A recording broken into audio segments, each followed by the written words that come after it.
distribución son considerados contratos ley. Que sea un contrato ley significa que solo puede estar sujeto a la voluntad de las partes para su modificación, e incluso las normas de menor rango que una norma de ley, una ley o una norma de menor rango no puede cambiar las condiciones de tu contrato. O sea, lo que tú tienes puesto en tu contrato y son tus condiciones, por ejemplo, yo tenía que vender a 100 personas y darles un descuento de 5 soles a esas 100 personas.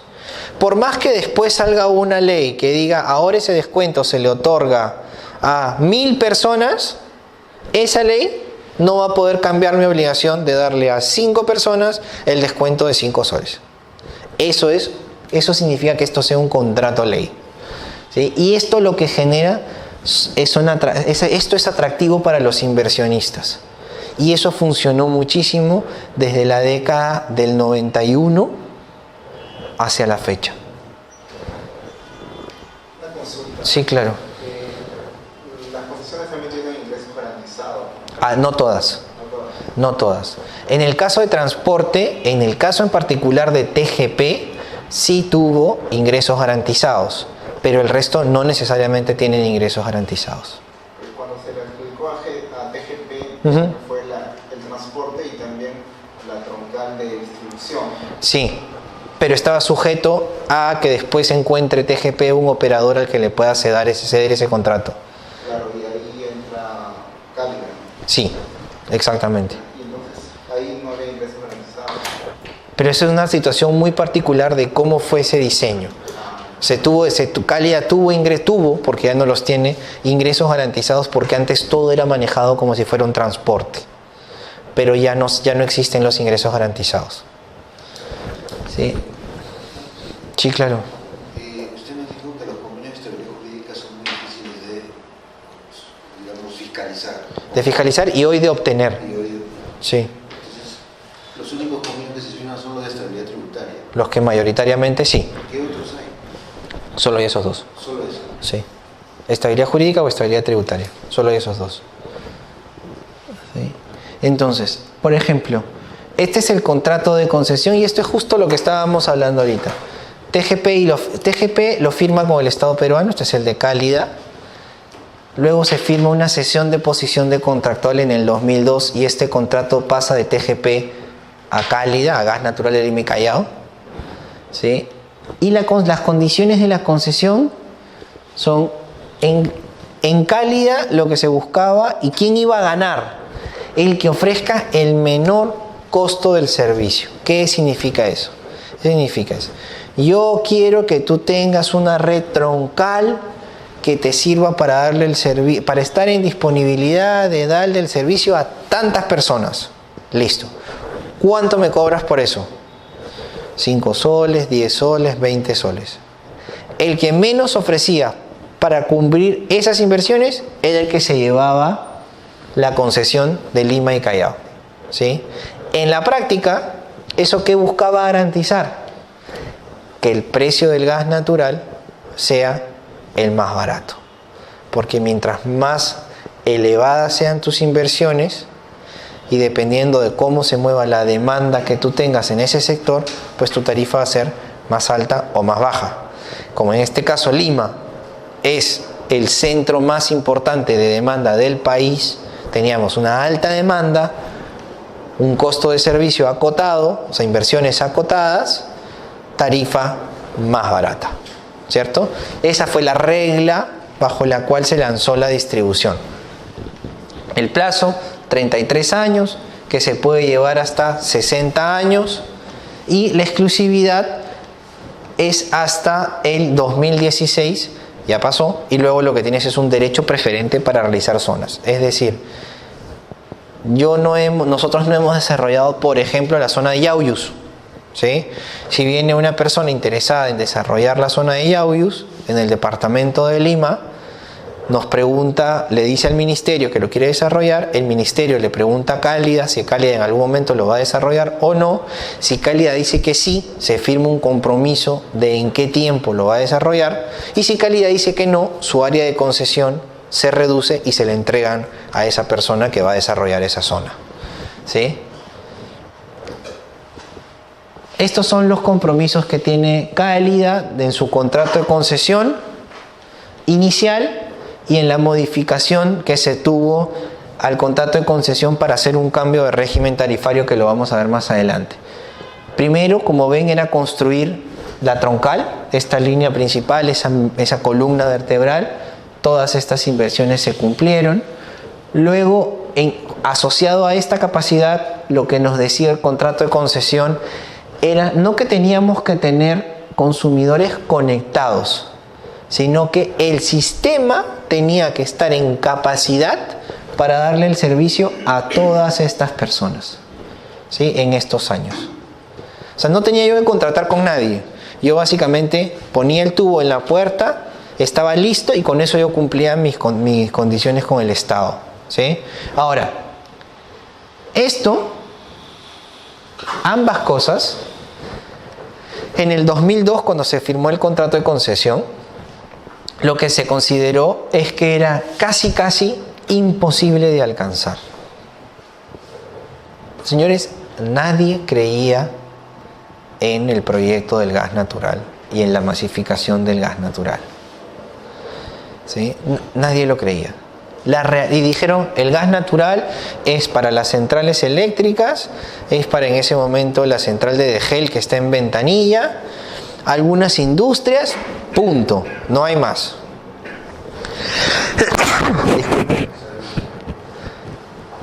Listo.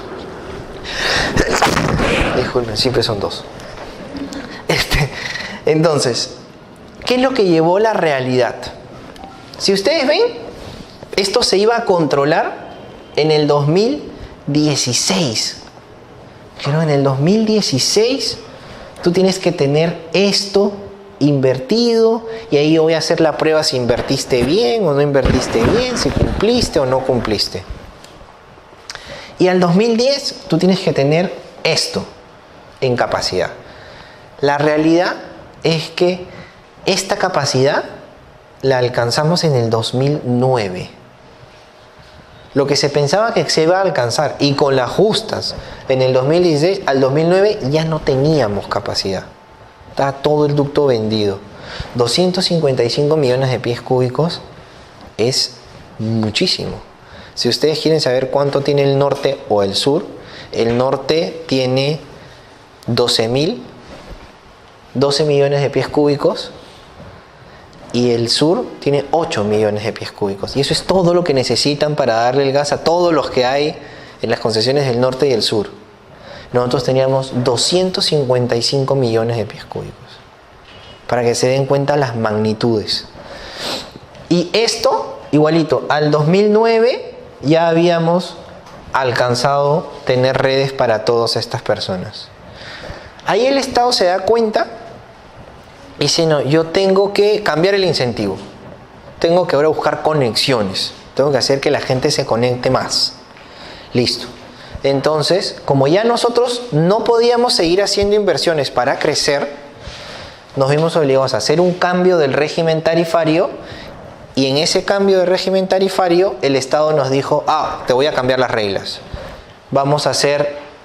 Te voy a poner, ahora tienes que, a partir del 2011, ¿cierto? Estás hasta el 2010, tienes que tener 12.000 conectados, en mayo de 2012 27.000, en mayo del 13 45.000, en mayo del 14 66.000, 15 91.000. Nuevamente, ¿qué nos dice la historia? Nuevamente seguían pensando en que esto no se iba a lograr. Hoy, señores, nosotros estamos conectando 13.000 usuarios mensuales. Hoy nosotros en un año hacemos en promedio 120.000 usuarios. Eso es lo que tenemos pensado hacer para este año, ¿sí? Y el Estado pensaba que en 5 años iba a conseguir 91.000. Este número de 91.000 lo conseguimos aquí. En el 2012, casi en el 2013. Pero dígame una cosa. Sí, claro. Con el crecimiento del mercado inmobiliario, ustedes en las nuevas construcciones están alcanzando esas metas. No. ¿En dónde están alcanzando esas metas? Esta. ¿En el sector de Lima, Sí, claro, ahorita lo tengo eso ahí. Ojo, esto es solo residencial, ¿ah? Claro, residencial. Eso es residencial, no, industria no tiene nada que ver con esto. Ahora vamos a pasar a dónde estamos. Y una cosa. Sí, claro. Arriba, las dos obligaciones iniciales eran por inversión. Eso es pura inversión, exactamente, pura inversión, nada más. O sea, yo no tenía que acreditarle al Estado que le estaba dando el servicio a la gente. Yo tenía que acreditarle al Estado que había invertido, nada más. Pero nuevamente, quédense con esta idea. Como yo tenía que garantizarle al Estado que había invertido, y lo que me hizo que nos ganemos la concesión era que yo iba a invertir de la manera más eficiente, o sea, es el que menos costo de servicio ofreció, ¿cierto? Esto me botaba que yo iba a tener una tarifa muy competitiva, muy barata, ¿sí? Vamos a pasar. La siguiente que vino fue Contugás, ¿sí? En Ica. Entonces igualito, lo ganó Contugás, tenía su puesta en operación suscrito en el 2009, su puesta en operación fue en el 2014. Las reglas empiezan a cambiar. Otorgada a la persona que que ofrezca mayor número de conexiones. ¿Sí? Entonces el Estado que dice, ya aprendí con calidad. Por ahí no va el tema. El tema no va con inversión. El tema va con que me conecten a la gente más rápido. Y el que me conecta más gente en el primer año se lleva la concesión. ¿Listo? El plazo, similar al de Cálida. El régimen tarifario, deciden decir, oye, tu primer régimen tarifario va a ser de 8 años. No lo puedes cambiar. El primero no se cambia. Después vas a pasar al régimen tarifario normal, que es con el que empezó Cálida, regímenes de 4 años. ¿Sí? Ahí eligieron 8 años. No cambia. Listo. Y desde el contrato les pusieron un subsidio de $150 por cada consumidor residencial, para que le otorguen $150 a cada consumidor residencial. Esto, ¿qué es lo que hizo? Automáticamente, que los inversionistas dijeran, perfecto, no voy a poder cambiar mi tarifa en 8 años, no te importa cuánto invierta, sino cuánto conecte, perfecto. La consecuencia inmediata de esto es que la tarifa de Contugás es más alta que la de Lima. Si estamos, para hacerles una proporción, si la de Lima es 5, ¿sí? La de Contugás es 8. ¿Sí? Entonces, miren el enfoque que le estamos dando a los temas. Quiero conseguir un mayor número de conexiones. Esto, señores, esto no es económico. Esto es político. Quiero poder decir, voy a conectar más gente en mi periodo. ¿Sí? Listo. Cuando tú mezclas la política con la economía, el perjudicado es el usuario.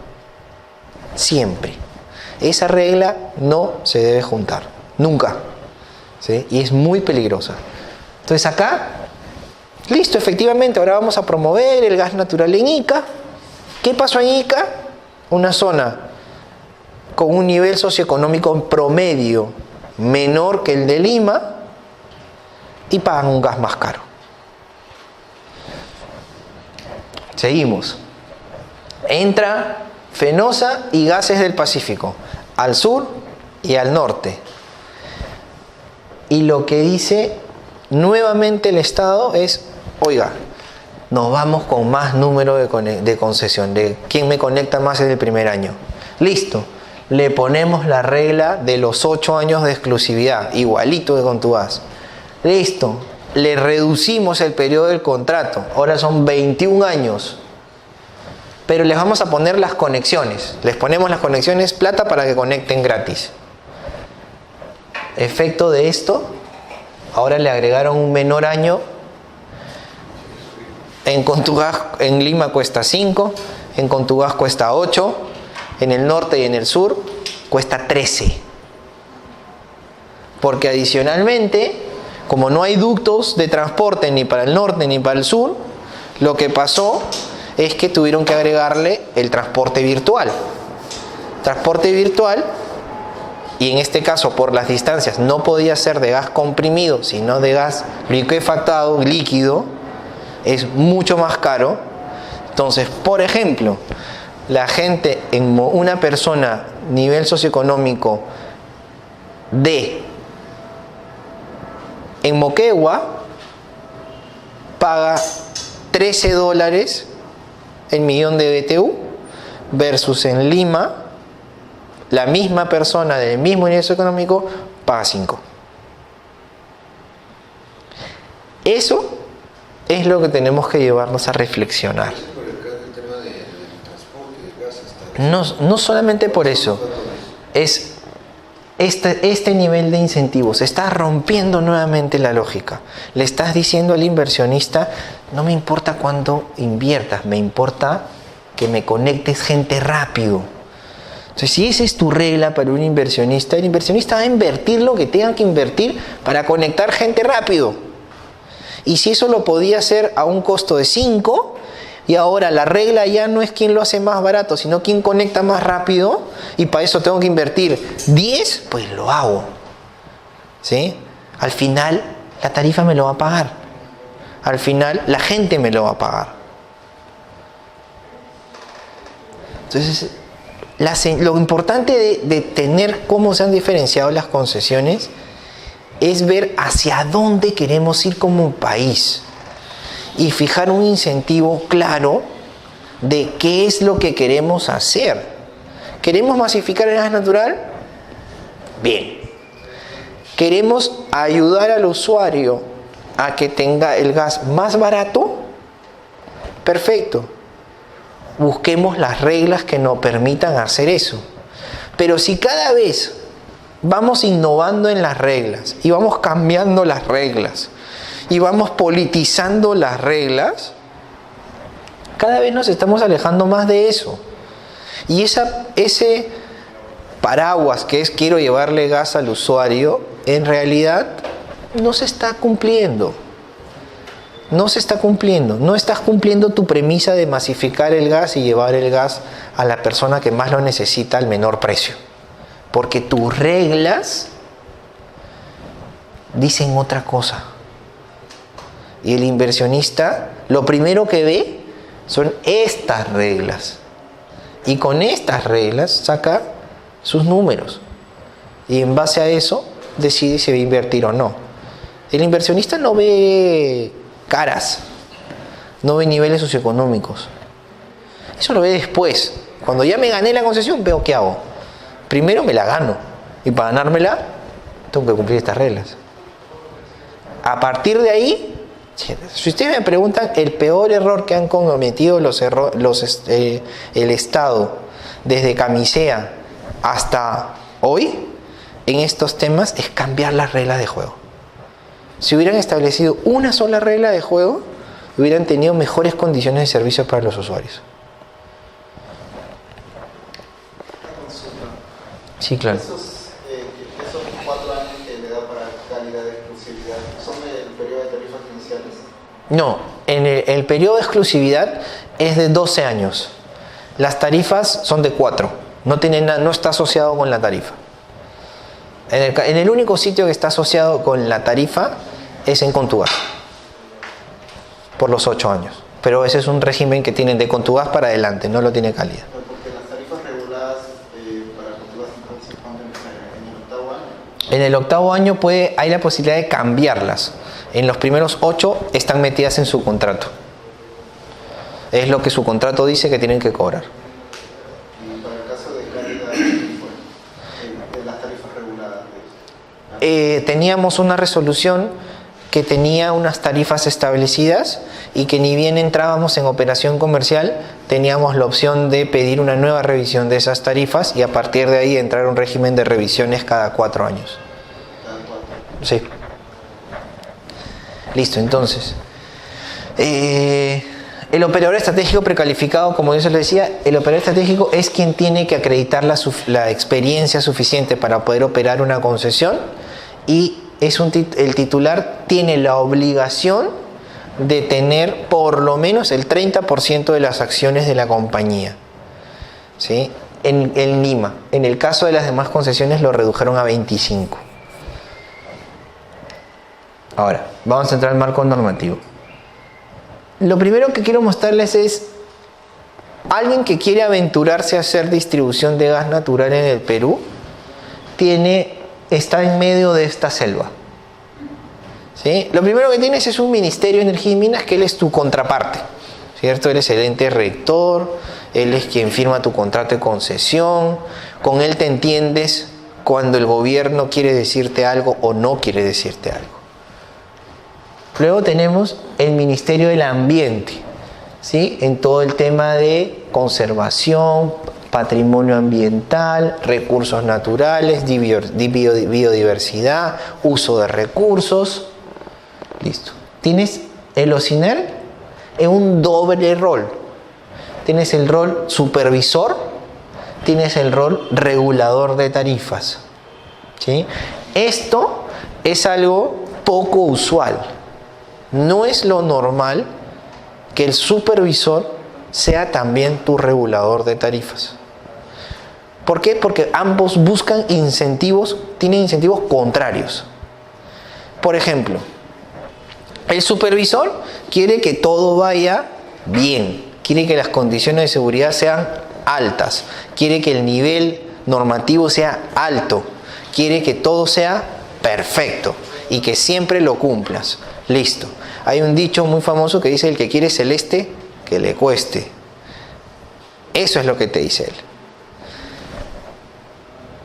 El regulador tarifario te dice: no, espérate, tú me tienes que hacer a mí lo estrictamente necesario al mejor costo posible. ¿Sí o no? Costo eficiente. Esa es la palabra mágica. ¿Qué es costo eficiente? Nadie sabe, pero eso es lo que te dicen. Costo eficiente. ¿Sí? Nadie sabe qué es costo eficiente. Pues para ti costo eficiente es, para mí es otra cosa. Cuando yo presento mi propuesta, yo presento costos eficientes. Cuando el señor me enseña su propuesta, él también dice que sus costos son eficientes y lo normal es que sean menores que lo mío. ¿Sí? Eso es lo normal. Entonces, ¿qué es costo eficiente? Nadie sabe. ¿Sí? Pero esto y esto son contradictorios. Ejemplo práctico vivido.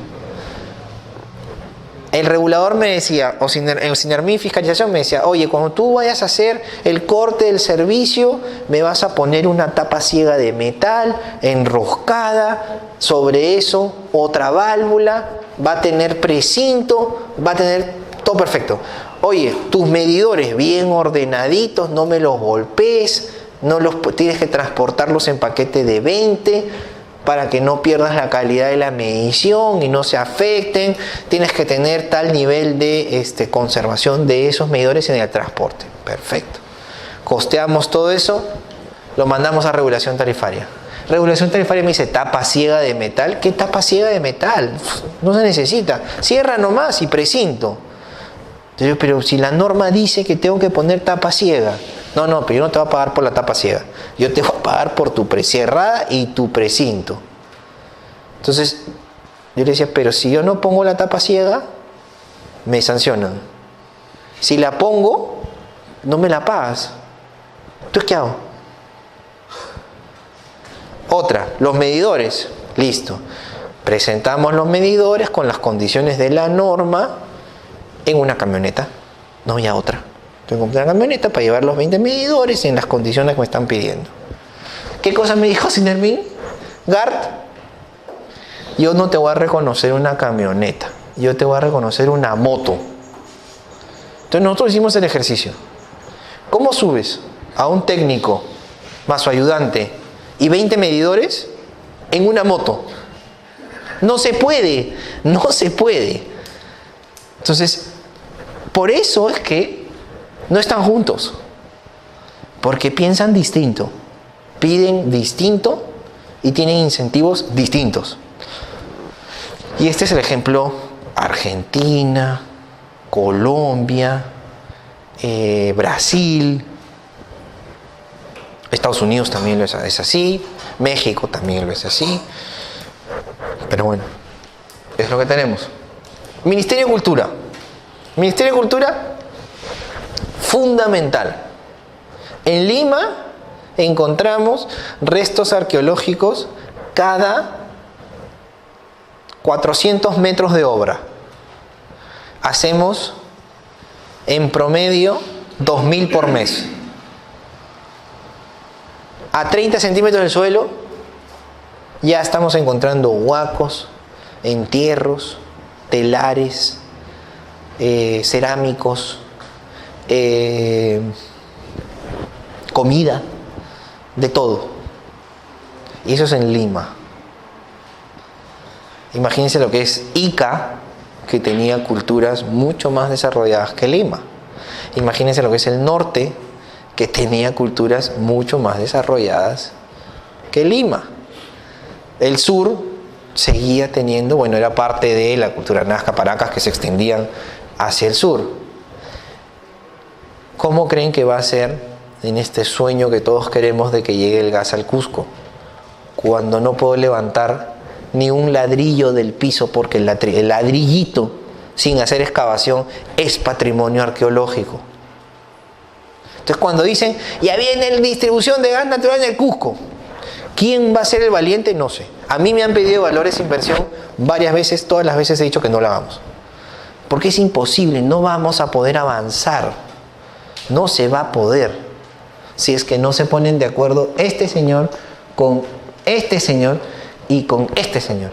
Y este señor, como debe ser, no le importa nada más que el patrimonio arqueológico esté bien protegido. Y eso está bien y estamos de acuerdo con eso. Pero hay que tenerlo en cuenta. La UEFA se dice regulador, pero no es regulador. ¿Sí? Pero ellos dicen quieren ser reguladores, pero no son reguladores. Primero, no son autónomos. Ellos dependen del Ministerio del Ambiente. El presupuesto es del Ministerio del Ambiente. Los fiscalizadores son planilla del Ministerio del Ambiente. Entonces no son reguladores. Ellos son supervisores ambientales. ¿Sí? Las municipalidades, en Lima nomás, 42. Cada una con su propio régimen normativo, cada una con su propio régimen de pago por autorizaciones, cada una con sus propios intereses políticos, totalmente autónomas e independientes de la metropolitana. ¿Sí? Adicionalmente a eso, la expansión urbana que nosotros tenemos, el metropolitano. ¿Quién no quiere el metropolitano? Todo el mundo quiere el metropolitano. ¿Quién no quiere el tren eléctrico? Más trenes eléctricos, por supuesto que sí, por arriba, subterráneo, por donde sea. Tenemos que arreglar el tráfico como sea. Bueno, eso que es una maravilla de infraestructura de transporte es una pesadilla para las concesiones de distribución. ¿Por qué? Porque si yo quiero romper una pista, yo primero me iba a la municipalidad y le decía, señor, ¿me da mi permiso para hacer mi obra? Un ratito. Ahora tenemos que preguntarle a Rutas de Lima, Lima Amarilla, a Protransporte, a Provías, al tren eléctrico, a la autoridad autónoma del tren eléctrico, a ver si es que por ahí no va a pasar algo. Si no pasa, puedes. Si no, tienes que convencerlos a los otros. Entonces, mi permiso para conectar a una ama de casa que antes tomaba 30 días, ahora puedo echarme 6 meses. ¿Sí? Porque estos señores no se rigen por los silencios administrativos y por todas estas cosas, porque estos tienen contratos. No son entidades, no funcionan como entidades estatales. Entonces, esto es a lo que nos enfrentamos como autoridades. Con toditos ellos lidiamos, no hay otra. Sí, claro. En el caso de las servidumbres, cuando no se ponen de acuerdo con el propietario, ¿se podría llegar a una expropiación? Sí, son las imposiciones de servidumbres que las maneja el Ministerio de Energía y Minas. Tú presentas tu solicitud de imposición, presentas la valorización por una entidad tasadora independiente y en virtud de eso te sacan una resolución de imposición de servidumbre. Yo como propietario del predio voy al Ministerio de Energía y Minas y pido una tasación. No, normalmente las servidumbres se negocian de manera directa. ¿cierto? Entonces, imagínate, yo quiero pasar por tu predio, entonces te digo, mira, acá está tu predio, está mi valorización, te pago tanto. Tú me dices, no, yo no quiero nada. Oye, pero mira, te subo más. No, yo no quiero nada, por acá no pasas, y por acá no pasas, y por acá no pasas. Yo voy al ministerio a decirle, oye, tengo que pasar por esa vía, esto es lo que le he ofrecido, esto es lo que cuesta la tasación, por favor, imponme la servidumbre. Imponme la servidumbre y dame una medida cautelar para poder meterme al predio del Señor y que pueda construir. Y el Ministerio de Energía me da todo eso para que me pueda meter al predio. Ya, pero se da una clase de expropiación. Sí, claro. No lo pierde porque no se lo estoy comprando. La expropiación solamente se da cuando lo que era tuyo pasa a ser mío. En este caso no es así. No pasa a ser del Estado. No, sigue siendo de él, solamente que el Estado ha impuesto que por ahí pase un tubo.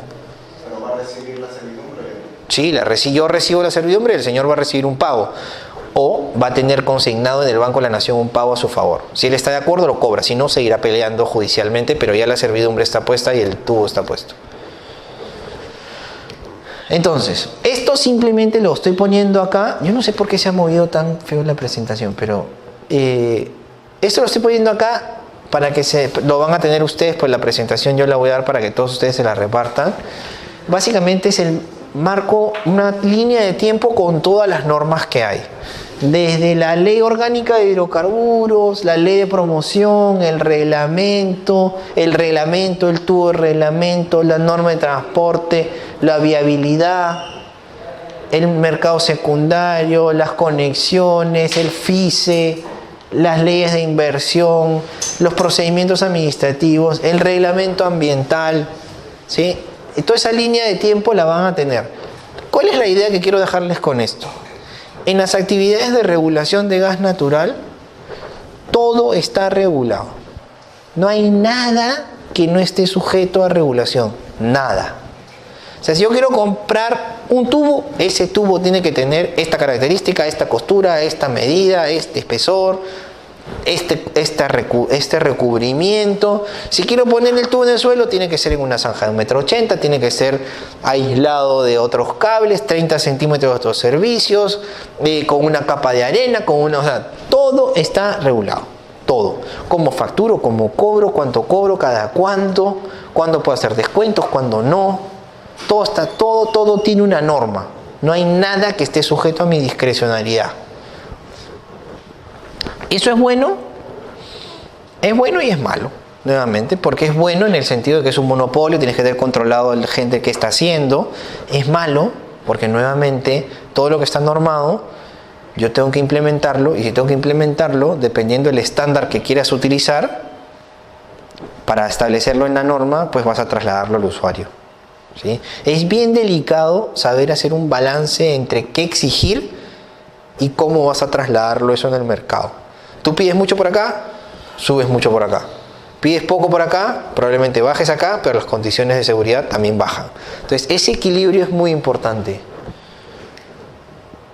Ahora, como el mercado secundario, ¿por qué lo tocamos? Lo toco porque justamente después voy a entrar a ver los contratos. Y se lo voy a explicar con este gráfico que hicimos aquí. Una época en la que el sistema de gas natural, todo el sistema, estaba declarado en emergencia.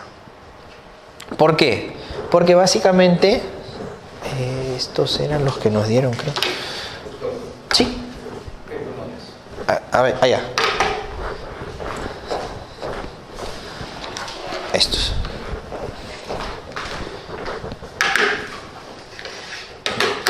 ¿Por qué? Porque básicamente la planta de producción de Malvinas tenía una capacidad y tenían que desarrollar esta mayor capacidad de procesamiento del hidrocarburo, ¿cierto? Entonces, acá teníamos un problema. TGP dijo, oigan, yo ya no tengo más capacidad, tengo que ampliar mi capacidad. ¿Sí? Entonces, como este señor estaba ampliando su planta y este señor necesitaba ampliar su tubo, se declara en emergencia el sistema porque ya nadie podía contratar más gas. Todo el gas estaba contratado. Esto se liberó muy rápido. Esto se liberó, si no me equivoco, terminaron la obra de ampliación en 1 año y medio, ¿sí? Y casi doblaron la capacidad de procesamiento de Malvinas. Pero aquí el problema es que tenían que volver a cruzar la cordillera casi completa y tuvieron muchos problemas sociales. Y esos problemas sociales hicieron que esta obra, que debió terminarse en el 2014, se terminó este año, en el 2017. Entonces, desde el 2012 casi hasta el 2017, el sistema de transporte estaba bajo reglas de congestión. O sea, no había cómo contratar. Entonces, si no había cómo contratar, el gobierno, ¿qué cosa dice? Oye, vamos a crear un mercado secundario. Y el mercado secundario lo que dice es, todos esos clientes independientes, los distribuidores, todos esos que tienen un montón de gas, los que tengan gas que no vayan a usar, se lo pueden transferir vía contratos bilaterales.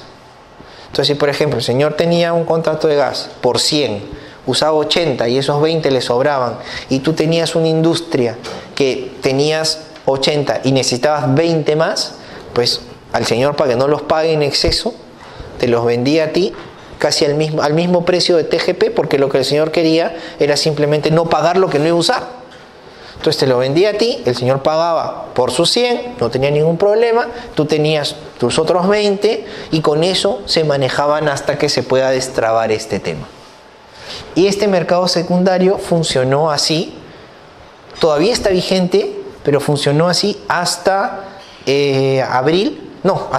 hasta enero de este año, porque en enero de este año ya se levanta el problema de TGP, se cierran las ampliaciones que tenía que hacer y la capacidad de compresión que tenía que poner una planta en la selva. Con eso libera capacidad y ya se puede volver a contratar, o se pudo volver a contratar con ellos.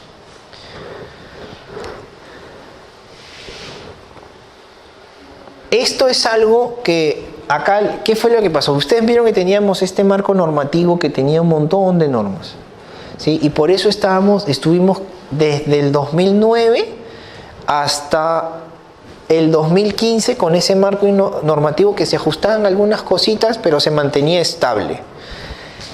En el 2015, Ocinermin, ¿ya se pasó la hora? Van a hacer break. Un pequeño corte para que Sí. descansar. Sí, como quieran. Si quieren termino esto y avanzamos hasta ahí para ver qué fue lo que pasó. El ministerio sacó una norma que pidió precisar determinados puntos en el reglamento de distribución y le dejó a Ocinermin que termine de regular justamente eso. Y Ocinermin sacó 15 normas que cambió todo el marco normativo aplicable a la distribución. Todo.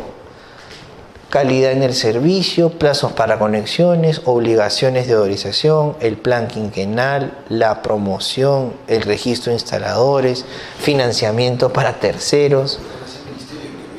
El ministerio sacó una norma que le delegó a Ocinermin que precise cómo iban a trabajarse algunos temas que están en la norma. Y Ocinermin reglamentó todo eso.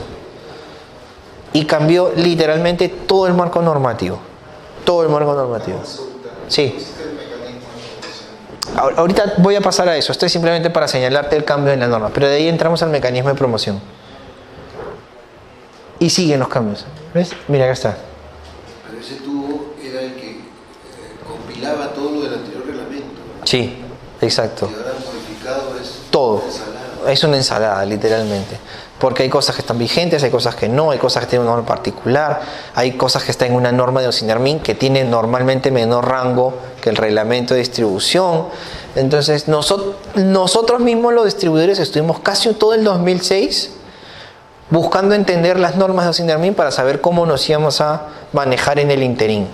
No fue un proceso fácil, pero como ven, cambiaron todo. Todo, desde cosas con el servicio y cosas con la construcción.